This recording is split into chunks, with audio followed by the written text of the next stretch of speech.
Ninjago Spinjitsu'nun ustaları herkesin 2015'ten beri aşina olduğu bir dizi. Cartoon Network'ün Altın Çağ döneminde yayınlanmamasına ve her şeyin başyapıtının Lego olmasına rağmen gerek aksiyon gerek komedi açısından gayet başarı göstermişti. Tam 6 sezon boyunca birçok komik, gerilim, üzücü ve epik sahneler bulunmaktaydı. Özellikle gerçek potansiyellerine ulaştıkları sahneler oldukça epikti.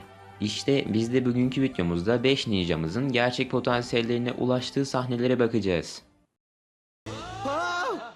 Sen bir robot musun? Bunca zamandır hiç haberim olmadı. Sanırım bu neden her zaman garip davrandığını açıklıyor. Birinci sezon 35. bölümde Zeyn kendisinin robot olduğunu öğrendiği sahnenin hemen sonrasında diğer ninjalar ağaç boynuzlu canavarların saldırısı altında kalıyor ve sayıca üstün olduklarından dolayı Zeyn olmadan ninjalar yeniliyor. Kısa süre sonra Zeyn kendisini toparlayıp ninjalara yardıma geliyor ve ağaç boynuzları yeniyorlar ama arkadan ağaç boynuzların kraliçesi geliyor. Lakin Zeyn beyaz renkte parlayarak havaya yükseliyor ve kraliçe ağaç boynuzlu buzla kaplayarak donduruyor. Böylelikle bu sahnemizde Zeyn gerçek potansiyeline ulaşmış oluyor.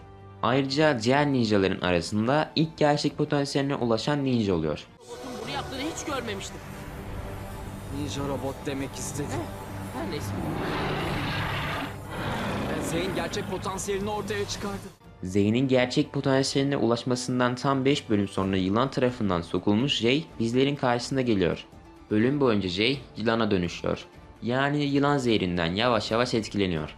Lakin Jay'miz bunu bölüm boyunca gizlemeye çalışıyor. Bu şekilde asla dışarı çıkamam. Başta ten rengi yeşile ve konuşma stili bir yılan tarzına dönüyor. Olamaz. Yılana dönüşüyorum. İlerleyen zamanlar kuyruğu bile çıkıyor. Bölümün ilerleyen dakikalarında yılanlar ve Pitor, Mia'yı bir ray parçalanmış roller coaster bağlıyorlar. Ve Jay'miz derhal yardıma geliyor. Şu an en doğru vakit olmadığını biliyorum ama ben de tamamen dürüst değildim. Sorun nedir? Samuray benim. Samuray Mia'nın olduğunu öğrendikten kısa süre sonra Mia, Jay'in yanağına küçük bir öpücük atıyor.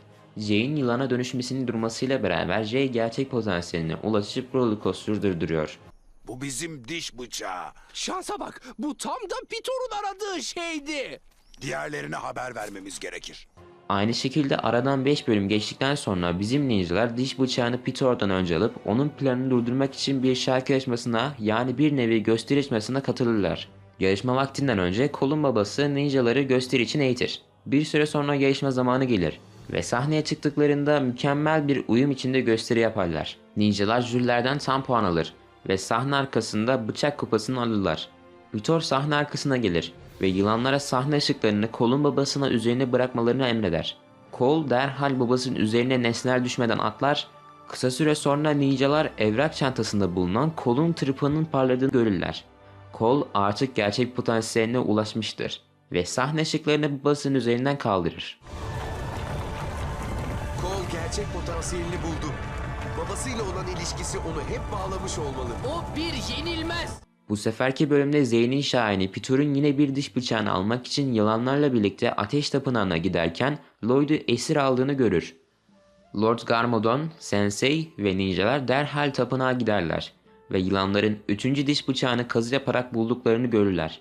Gizlice yakınlaşırken Pitor diş bıçağının yansımasından onları fark eder ve aralarında kapışma başlar. Rüzgar! Buz! Pitor diş bıçağını alıp kaçarken tam arkasından Kai koşarak kılıcını fırlatır ve diş bıçağı duvara sabitlenir. Tapınak patlayacak bir dereceye geldiğinden Pitor bıçağı bırakıp kaçar. Bu arada aynı şekilde Kai ve Lloyd hariç diğerleri de tapınaktan çıkmak zorunda kalıyor. Kai duvara sabitlenmiş diş bıçağını çıkarırken yanlışlıkla düşürüyor ve o esnada Lloyd'un da lavın üstünde olduğunu görüyor. Ayrıca Kai seçim yapmak zorunda kalıyor ve kısa süre sonra tapınak patlıyor. Diğer dışarı çıkan herkes ümitlerini maalesef ki kesiyor. Ancak Kyle Lloyd'la beraber gerçek potansiyeline ulaşmış ve bir alev topu şeklinde uçarak diğerlerinin yanına geliyor. Tabi doğal olarak üstüne de küçük bir baygınlık geçiriyor. Ayrıca bölümün sonlarına da doğru Lloyd'un yeşil ninja olduğunu öğreniyorlar. Ne yazık ki ailemiz daha da bölünecek. Kardeş kardeşe karşı ve şimdi baba oğluna karşı.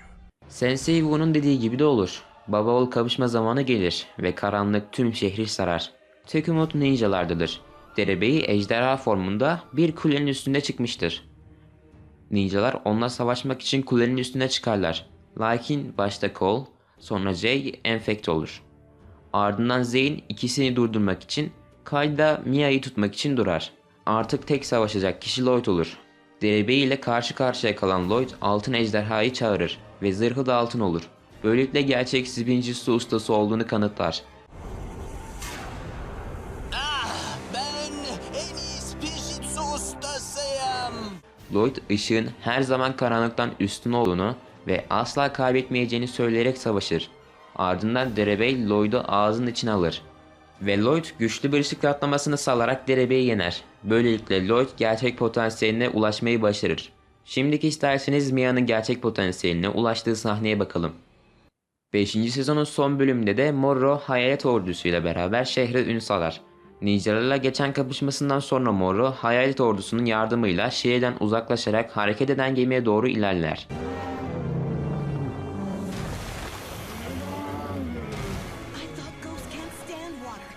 Gemidekiler geminin daha hızlı hareket etmesi için gemideki nesneleri denize bırakırlar.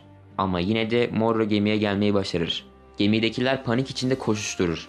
Ancak Nia hareketsiz kalır. Wu'nun ona başarısız olmaktan korkmamasını söylemesinden cesaret alan Mia, gerçek potansiyelini ortaya çıkarır. Bunu yaparken büyük bir tsunami dalgası yaratır. Dalgayı Morro'ya çarptırarak onu sonsuz denizin derinliklerine batırır. Mia da aynı zamanda son gerçek potansiyelini ortaya çıkaran ninja olur. Elimden geldiğince sahneleri sizlere özetlemeye çalıştım. Tabi aralarına başka bir ninja veya ninjalar katıldı mı bilmem. Çünkü Ninjago koskoca 15 sezondan sadece ilk 6 sezonun iyi olduğu bir dizi. 6. sezondan sonrasına bakarsanız dizinin mahvolduğunu açık arayla görebilirsiniz. Yani tabi size burada izlemeyin demiyorum. İlk 6 sezondan aldığınız tadı diğer sezonlarda alamayabilirsiniz. Yine de zevk meselesi olduğu için konuyu daha fazla uzatmıyorum. Eğer daha fazla Ninjago videosu istiyorsanız bunu bana beğeni butonuna basarak gösterebilirsiniz. O zaman bir başka videoda görüşmek üzere, hoşça kalın.